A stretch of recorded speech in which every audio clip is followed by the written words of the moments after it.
In the last 24 hours, crypto whales have been on a buying spree. Is XRP about to go parabolic? And why is one altcoin up over 300% in the last 2 weeks? Does this mean we're finally back? This is your Altcoin Buzz News. Hey, what's up everyone? My name is Cody, and if you're new here, make sure to like, subscribe, and turn on notifications so you know when we drop the latest content. Follow us on Twitter, AltcoinBuzzIO, and as always, there's not financial advice, and wish you the best of luck in your crypto ventures.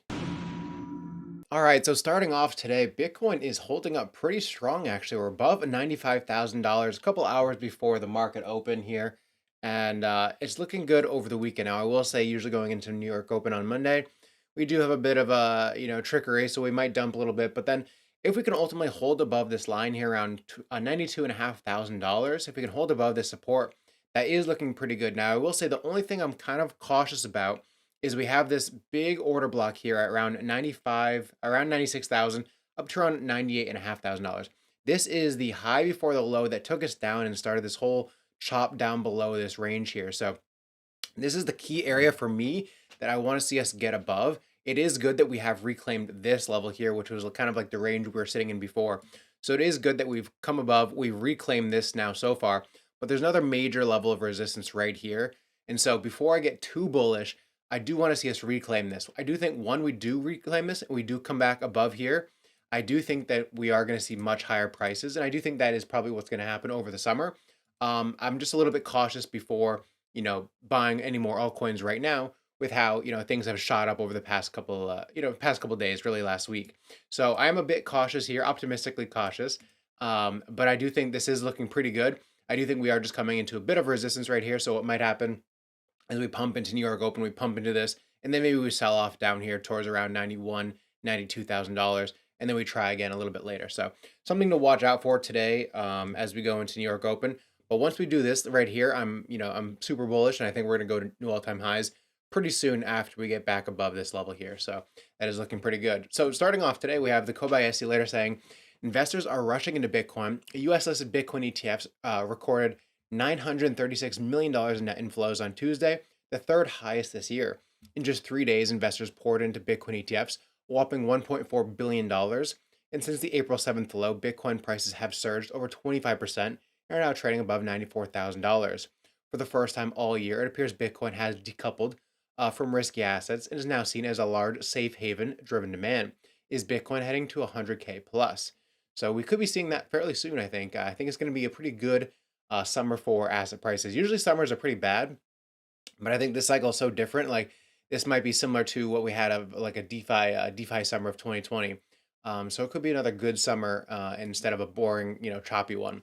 Then we also have just in $11.5 trillion BlackRock's Jay Jacobs says Bitcoin thrives when you have more uncertainty. It's decoupled from the tech stocks. So he says this.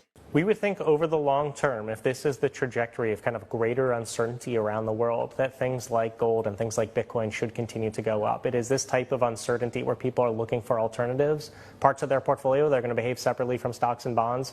We've seen it in the flows. We've seen it in how investors are positioning. We've seen significant inflows into gold ETFs. We've seen significant inflows into Bitcoin. And this is all because people are looking for those assets that will behave differently. And then we have the new SEC chair, Paul Atkins. He says he's eager to tackle issues facing Bitcoin and crypto in his first public speech. So he says this for Bitcoin. It's a nice kind of refreshing take from the previous SEC chair. And eager to tackle long-festering issues such as the regulatory treatment of digital assets and distributed ledger technologies, and working with my fellow commissioners and the staff in doing it, and soliciting outside input as well, obviously. So in addition, my warmest personal thanks go to Commissioner Peirce for her principled and tireless advocacy for common sense crypto policy within the United States. It's no wonder that she justly has earned the title of Crypto Mom, and Commissioner Peirce is certainly the right person to lead the effort to come up with a rational regulatory framework for crypto assets in their markets. And speaking of the previous SEC, we now actually have the SEC approving the first XRP ETF. Now, this isn't a spot ETF, but it is a futures ETF, which will eventually bring a spot ETF. So this is pretty big. So Armando says, here's the breakdown. Wall Street attention. Big players have a way to trade XRP. Mainstream legitimacy. XRP is officially entering the elite league. Momentum builder. Futures ETFs pave the way for spot ETF approvals. The bigger picture. every major crypto that got a futures ETF eventually got a spot ETF. Bitcoin futures ETF in 2021, Bitcoin spot ETF in 2024. XRP is now following that same blueprint. The future, a spot XRP ETF would unleash real buying pressure, supply would tighten, and price could explode higher. Futures ETF equals first domino, spot ETF equals the tipping point. XRP's long-term setup just got way stronger. Stay early, stay sharp. The biggest moves come before the headlines catch up. So that is part of the reason XRP has been pumping over the past couple of days, actually. And Miles Deutscher says year-on-year returns, XRP 280% compared to Bitcoin at 25%, BNB 8%, Solana negative 25%, and ETH 43%. So we can see here XRP has been looking pretty good. I think we drew this last a couple of weeks ago, actually. So this is the next major level of resistance coming up around $2.37. I do want to see us break above that, but then eventually we'll get back to this next level of resistance at around 261. Once we break this, it's going to be very bullish. Now, I will say we have been kind of doing this slow grind up over the past week or so. I do want to see us eventually like break through this and reclaim and then head higher. But I will say the one thing about futures ETFs, kind of like futures listings on Binance, is a lot of times they're bullish leading up into it, but then when it actually launches, there is a bit of a sell-off. So there could be a minor sell-off. If we come anywhere down here, it is still a higher low if you're looking in terms of the the daily structure. So if we do pump into this and then maybe you come back down here, it is still a higher low and we could still be maintaining structure. So that is completely fine. So even if we do come here towards $2.03, it would be a good long actually. It'd be a good long to the back to the top of the range. You could do something like this. We'd set your stop below here, target this, and then target new all-time highs because I think XRP could be going for new highs once this does finish, and this would be your first TP. So something like this would be actually great. But likewise, you could also do something like this where once we reclaim this level right here, you set your levels something like that. First TP, second TP. But XRP overall looking pretty good. I just think we're coming into a bit of resistance right here, so I kind of want to see what happens at this area. But then we have another immediate resistance right here. So XRP is one that we want to kind of wait and see what happens once it launches.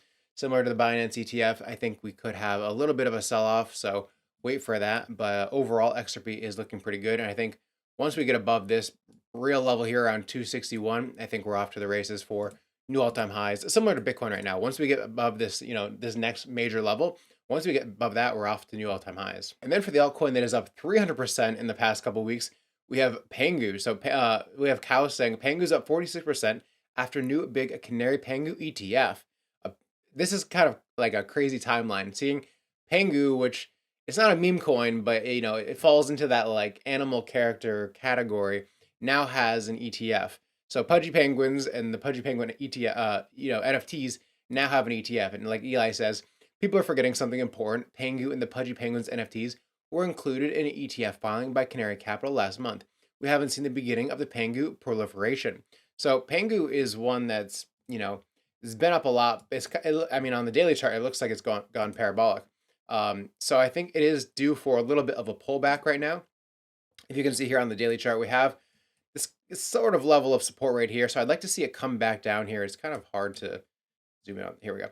And, I would like to see us do something like this where we come back and kind of retest and hold here for a couple days or so for a bigger support to build. Because if we just keep going up parabolic like this, the correction will be sharper and it'll be like something down like that. I do want to see us consolidate somewhere around here before heading up higher. And we do have this big candle right here, which there's just no bids here. So this, once we do get above this level around 15, we're going to blast through to the next level around 21-ish. And this is the next major level, which you can kind of see in Bitcoin as well. This is the up before the down move. So this is the next order block that we're looking to break above right here. And once we break above this level, we're probably going towards these highs again pretty soon. So I think if we can hold here for a little bit, we're probably going to continue higher towards this next level. And I think this level is going to be probably cut through like butter. There's not a lot of resistance right here, so that is good. But we have blasted 300% in the last couple days, or really the last week. So it could have a bit of a not a pullback, but a little bit of a consolidation over the next day or so, and that'd be super healthy. Then we have Sui, who has flipped Ethereum, Base, Tron, and Solana for the first time in daily stablecoin transfer volume. We also have Cointelegraph saying Sui has flipped Chainlink in market cap, Sui at 9.88 billion and Link at 9.54 billion. Which one do you hodl? Sui also said, breaking news, Sui doubles Arbitrum in DEX volume. Sui just flipped Arbitrum with over 2 times the 24-hour DEX volume. The momentum is real and Sui is stealing the spotlight.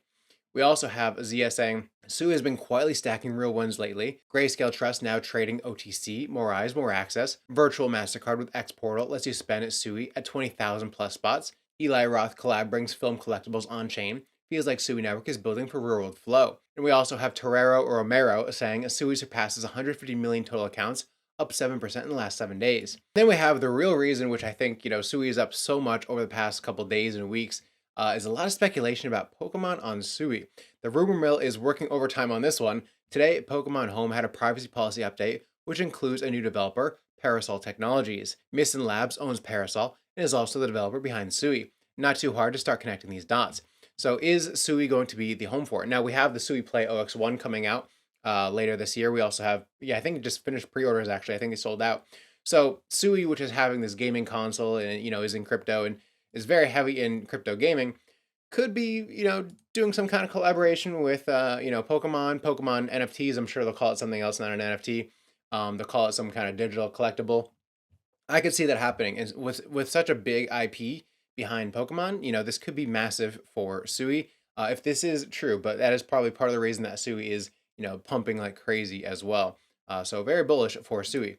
Then we have Solana saying USDC circulation on Solana surpasses $10 billion milestone. So, huge stablecoin volumes on Solana.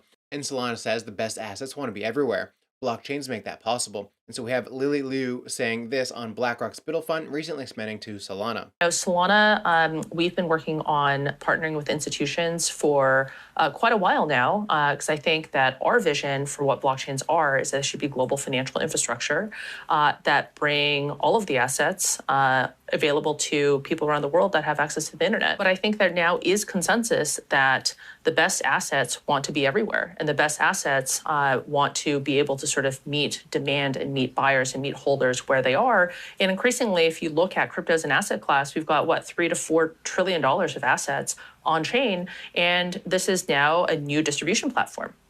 And that's why I think some of the best assets from the best asset managers in the world are now looking at this as a really not just viable, but also desirable distribution platform for their assets. Solana also continues to lead in weekly DEX trading volume, surpassing Ethereum and all its layer 2s combined. The blockchain's market dominance has reached a 2-month high of 35%. We also have Solana with Cathie Wood's ARK Invest making its first direct Solana investment via the SolQ ETF, a Canadian-based Solana staking ETF. ARKW and ARKF have become the first ever US-listed ETFs to add Solana to their portfolio. So Cathie Wood is very bullish on Solana, even went as far as to add the Canadian, ETF to their portfolio. And then we have Look On Chain saying, it seems that Galaxy Digital is selling ETH and buying Solana. In the past 2 weeks, Galaxy Digital deposited 65,600 ETH worth over $105 million to Binance and withdrew around $100 million in Solana. Now, Solana is actually looking pretty decent as well. We have this next level of resistance coming up around 180, but we are holding up this level of support, making higher lows and a pretty bullish structure as well. So I can see us blasting through this. Like I said before, this is kind of an area right here where there's no support, no resistance. So we can probably easily blast through that till at least $169. But I could see us going towards 180 as well with, a bullish, Bitcoin as well in the next couple of days. So we'll have to see what happens with New York Open.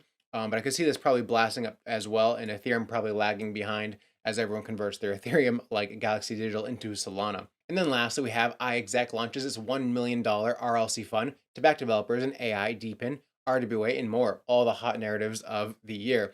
So companies are racing to capture the intersections between Web3, AI, DePin, RWAs, and more, which is why iExec is investing in developers. In a crowded race to integrate blockchain with real-world industries, iExec is taking a direct approach by launching a dedicated fund for developers. And on Wednesday, DeFi platform iExec announced a 1 million RLC ecosystem fund, equivalent to about $1.22 million. The fund will support developers working in key industry sectors. It will mostly back projects in areas such as decentralized physical infrastructure, artificial intelligence, and decentralized finance.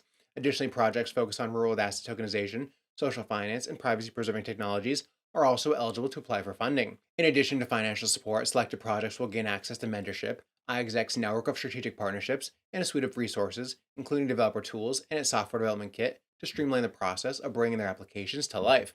So that's iExec launching their $1 million RLC fund for developers. So that's the video for today, guys. Bitcoin is looking pretty good going into New York Open. Just watch out for this resistance here around $96,000 this morning. But even if we do come up here and resist and come back down to around $91,000, still very bullish, and I could see us doing that as well. Coming back up, anything like that is totally fine. And once we really break above this $98,000 level and reclaim this zone right here, I think we're off to the races. We're going to have a pretty good summer. And it's going to pretty bullish window coming up now. So I'm looking forward to. I think there is a possibility we could be coming back in the next couple days to weeks. Yeah, I don't want to say it too early. But so far, so good, as long as we don't break down here again. But that's the video for today, guys. I hope you enjoyed, and I'll see you tomorrow.